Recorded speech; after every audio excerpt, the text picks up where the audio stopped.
Hello all welcome to ఇన్ఫోటాక్స్. So Rajasthan Royals versus Kolkata night riders second match. అంటే వాళ్ళిద్దరికి కూడా ఇది సెకండ్ మ్యాచ్. సో ఇవాళ జరగబోతుంది. అండ్ వాళ్ళిద్దరూ కూడా ప్రస్తుతానికి ఒక్కొక్క మ్యాచ్ ఓడిపోయి ఉన్నారు. అండ్ నిన్నటి ఫేస్ తో అందరికి ఫస్ట్ మ్యాచెస్ అయితే అయిపోయాయి. సో ఇవాళ నుంచి జరిగేది ప్రతిది కూడా ప్రతి టీం కి రెండవ మ్యాచ్ అవబోతుంది. సో రాజస్థాన్ బోనీ చేస్తుందా, కోల్కతా నైట్ రైడర్స్ బోనీ చేస్తుందా అన్నది మనం ఒకసారి పూర్తిగా విశ్లేషించుకుందాం. So welcome to Infotalks. And మా ఛానల్ ని కనుక సబ్స్క్రైబ్ చేసుకున్నట్లయితే సబ్స్క్రైబ్ చేసుకుని వీడియో చూడండి. సో ఇప్పుడు మనం వీడియోలోకి వెళ్తే, first of all Kolkata night riders almost వాళ్ళ ఫస్ట్ ఇన్నింగ్స్ లో అంటే బెంగళూరుతో మ్యాచ్ లో చూసుకుంటే స్టార్టింగ్ 13 ఓవర్స్ వరకు వాళ్ళు ఒక 240 230 స్కోర్ కొడతారు అన్నట్టుగానే అనిపించింది. ముఖ్యంగా కెప్టెన్ అజింక్య రహానే చార్జ్ తీసుకొని గట్టి గట్టి షాట్లు ఆడటం, ఆ తర్వాత సునీల్ నారాయణ కూడా మధ్యగానే షాట్స్ ఆడటం. సో ఇవన్నీ చూసి మనం పక్కాగా ఆ స్కోర్ కి వెళ్తుందని అనుకున్నాం. బట్ తర్వాత ఎవ్వరు కూడా బ్యాట్ తో పెద్దగా పర్ఫార్మెన్స్ ఇవ్వలేదనే చెప్పాలి. రఘువంశీ ఒక్కడే కొంచెం బాగా పర్ఫార్మ్ చేశాడు. బట్ ఒక ఎండ్ లో వికెట్స్ పడుతూనే ఉన్నాయి. సో ఆ మ్యాచ్ లో వాళ్ళు ఓడిపోవడం జరిగింది. బికాస్ సెకండ్ వాళ్ళు డిఫెండ్ చేసుకోవడానికి కొంచెం కష్టపడ్డారు. ముఖ్యంగా అజింక్య రహానే కెప్టెన్సీ విషయంలో కొంచెం కరెక్ట్ గా టాక్టికల్ గా వెళ్ళలేకపోయాడు అనిపించాడు. సో టాక్టికల్ ఎర్రర్స్ చాలా చేయడం వలన అండ్ బౌలర్స్ ని కరెక్ట్ టైంలో తేకపోవడం, ఇవన్నీ కూడా వాళ్ళు ఆ మ్యాచ్ ఓడిపోవడానికి కారణమైంది. బట్ రాజస్థాన్ తో పోల్చుకుంటే కోల్కతా కొంచెం గేమ్ లో ఉన్నారు. బట్ రాజస్థాన్ నోవేర్, వాళ్ళు ఎక్కడ కూడా గేమ్ లో లేరు. బికాస్ వాళ్ళు ఫస్ట్ బౌలింగ్ తీసుకున్నప్పుడే సన్ రైజర్స్ హైదరాబాద్ 286 అనేది టార్గెట్ ఇవ్వడం చూసాం మనం. సో ఆ తర్వాత ఎక్కడ కూడా వాళ్ళు ఆ స్కోర్ ని పట్టుకోవడానికి ప్రయత్నిస్తున్నట్టు కనిపిస్తుంది, కానీ ఎక్కడ కూడా పట్టుకుంటారన్న నమ్మకం అయితే ఎక్కడా లేరు. చేయగలరు అన్న నమ్మకం ఎక్కడ కనిపించలేదు. Of course Dhruv Jurel and Sanju Samson ఇద్దరు ఆడుతున్నా కూడా కరెక్ట్ గా లేదు. అంటే వీళ్ళిద్దరు అవుట్ అయిపోయినా కూడా మళ్ళీ మ్యాచ్ మూమెంట్ పోతుంది అని అనిపించింది. సో వాళ్ళు most of the time batting మీద రిలే అయినా కూడా వాళ్ళ బౌలింగ్ పూర్తిగా చేతులు ఎత్తేయడం, బ్యాట్స్మెన్ ఎంత ట్రై చేసినా కూడా ఆ స్కోర్ అనేది చేయడం ఎవరికైనా కష్టమే. సో ఇప్పుడు వాళ్ళు ఏం చేయాలనుకుంటారంటే, కోల్కతా నైట్ రైడర్స్ తో పోల్చుకుంటే రాజస్థాన్ పక్కాగా బ్యాటింగ్ కొంచెం ఓకే బెటర్ టీమే. బట్ కోల్కతా బ్యాలెన్స్డ్ గా ఉంది.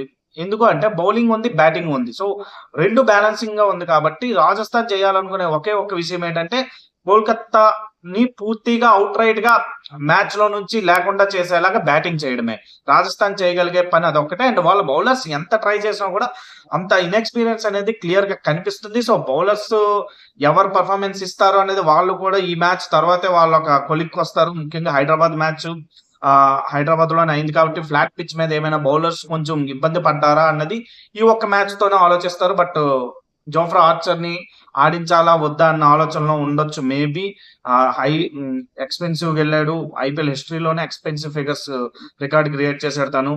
అండ్ బట్ లేదు, నమ్ముదాము మన మెయిన్ బౌలర్ జోఫ్రా ఆర్చర్ అనుకొని అంత ప్రైజ్ మనీకి వెళ్ళాం, అంత మనీ స్పెండ్ చేశాం కాబట్టి ఉంచుదామని అనుకుంటారా, లేదా ఇంకొక స్పిన్నర్ కొంచెం స్పిన్ కు అనుకూలించే ఛాన్స్ స్టార్టింగ్ ఫస్ట్ ఇన్నింగ్స్ లో ఉంది కాబట్టి అలా ఉంచుతారా అనేది రాజస్థాన్ మైండ్ సెట్ ఏంటనేది బౌలింగ్ పరంగా చూసుకుంటే కొంచెం సందిగ్ధంగానే వాళ్ళు ఉన్నారు.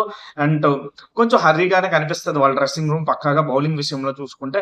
బికాస్ ఎవరు కూడా కరెక్ట్ గా బౌలింగ్ డిపార్ట్మెంట్ లో లేరు. తీక్సనా మేబీ కొంచెం పర్ఫార్మెన్స్ చేయొచ్చు. తుషార్ దేశపాండే కొంచెం ఎకనామికల్ గా బౌలింగ్ చేయొచ్చు, ఎందుకంటే సన్ రైజర్స్ హైదరాబాద్ తో మ్యాచ్ లో కూడా కొంచెం ఎకనామికల్ గా తను బౌలింగ్ చేశాడు, సందీప్ శర్మ కూడా బౌలింగ్ చేశాడు. కానీ వాళ్ళు ఎంతవరకు దాన్ని కంటిన్యూ చేస్తారని తెలీదు.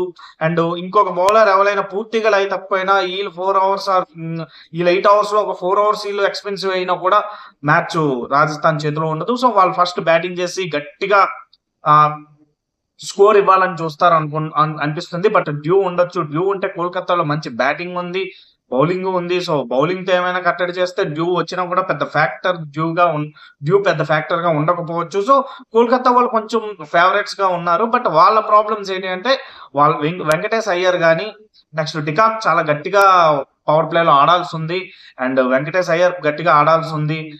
రింకు సింగ్ అండ్ ఆండ్రూ రసూల్ వీళ్ళిద్దరు కూడా ఆడాల్సి ఉంది. సో కోల్కతా నైట్ రైడర్స్ చూసుకుంటే వాళ్ళు టాప్ 6 పక్కాగా పర్ఫార్మెన్స్ ఇవ్వాలి. అండ్ రహానే కొంచెం నరైన్ ని ఎలా అయితే ప్రీవియస్ సీజన్స్ లో వాళ్ళ కెప్టెన్స్ యూజ్ చేసుకున్నారో రహానే దాన్ని కొంచెం ఫాలో చేస్తే బాగుంటది అనిపిస్తుంది. ముఖ్యంగా నరైన్ ఎక్కువ పవర్ ప్లే లోనే వచ్చాడు.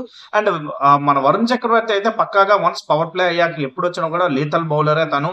సో ఫీల్డ్ ప్లేస్ అనేది కొంచెం డిఫరెంట్ గా ఉంటది. అప్పుడు కొంచెం క్యాచెస్ క్యాచెస్ అయ్యే ఛాన్స్ ఉంటది. సో, వరుణ్ చక్రవర్తి కోసం నో ప్రాబ్లమ్. బట్ హర్షిత్ రాణాకి మాక్సిమం ఫస్ట్ ఓవర్ ఇవ్వాలి. ఆ తర్వాత ఏ బౌలర్‌ని నమ్మినా పర్వాలేదు గానీ, హర్షిత్ రాణాకైతే మాత్రం ఫస్ట్ ఓవర్ ఇవ్వాలి.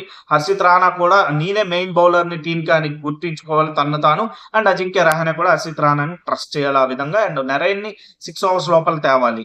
అండ్ ఇప్పుడు మనం రాజస్థాన్ విషయంకొస్తే వాళ్ళు టాక్టికల్‌గా వాళ్ళేం చేయాలనుకుంటారంటే, యశస్వి జైస్వాల్ గట్టిగా ఆడాలి. యశస్వి జైస్వాల్ గట్టిగా పెర్ఫార్మన్స్ ఇస్తే పక్కాగా వాళ్ళు కొంచెం మ్యాచ్‌లో గట్టిగా ఉంటారు. సంజు శాంసన్ వీళ్ళందరూ మంచి షాట్స్ ఆడే ప్లేయర్సే కాబట్టి, సో, సంజు శాంసన్, యశస్వి జైస్వాల్ వీళ్ళందరూ ఒక 230 టార్గెట్ వరకు ఒకవేళ ఫస్ట్ బ్యాటింగ్ చేస్తే పక్కాగా రాజస్థాన్ మ్యాచ్‌లో ఉండొచ్చు. ఎందుకంటే కోల్‌కత్తా కూడా బ్యాటింగ్ ఏమి మరీ ఇంకా ప్రస్తుతానికి అంత ఎక్స్‌ప్లోజివ్‌గా కనబడట్లేదు. బట్ వాళ్ళు ఆల్రెడీ ప్రూవెన్ బ్యాట్స్‌మెన్ ఉన్నారు. ప్రతి ఒక్కళ్ళు కూడా మ్యాచ్‌ని గెలిపించే వాళ్ళే ఉన్నారు. సో, డికాక్ లాంటి వాళ్ళు, నరైన్ లాంటి వాళ్ళు ఓపెనింగ్ గట్టిగా ఇస్తే, రహానె మిడిల్ ఆర్డర్‌లో వచ్చి తను కూడా గట్టిగా పెర్ఫార్మన్స్ ఇస్తే కోల్‌కత్తాకి ప్రాబ్లమ్ ఉండదు. తర్వాత వెంకటేష్ అయ్యర్, రింకు సింగ్, ఆండ్రూ రసెల్ వీళ్ళందరూ మిగతాది చూసుకుంటారు. బట్ ఎన్ని సార్లు చూసుకున్నారు? వాళ్ళకి ఎన్ని ఛాన్స్‌లు ఈ మధ్యన వచ్చాయి? లాస్ట్ ఇయర్ అంతా రింకు సింగ్ పెద్దగా ఛాన్స్‌లు రాలేదు. ఆండ్రూ రసెల్ పెద్దగా బ్యాట్‌తో పెర్ఫార్మన్స్ ఇవ్వలేదు.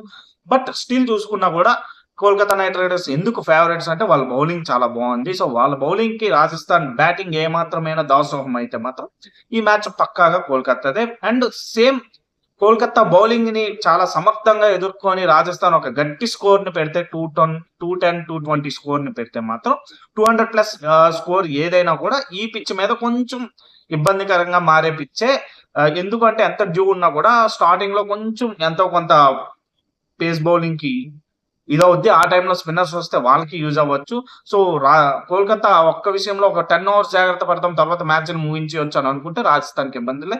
సో, రాజస్థాన్ బ్యాటింగ్‌తో చేయాల్సిన ఒకే ఒక విషయం ఏంటి అంటే కోల్‌కత్తాని ఫుల్ ఔట్‌రైట్‌గా ఈ మ్యాచ్ నుంచి బయటికి పంపించేలా బ్యాటింగ్ చేయాలి. కోల్‌కత్తా చేయాల్సిన విషయం ఏంటంటే ఒక మంచి స్కోర్‌కి వాళ్ళని కట్టడి చేసేసి వాళ్ళ బ్యాటింగ్ మీద నమ్మకంతో ఆడేసుకోవాలి. బట్ టాస్ అనేది కొంచెం ఫ్యాక్టర్ అవ్వబోతుంది.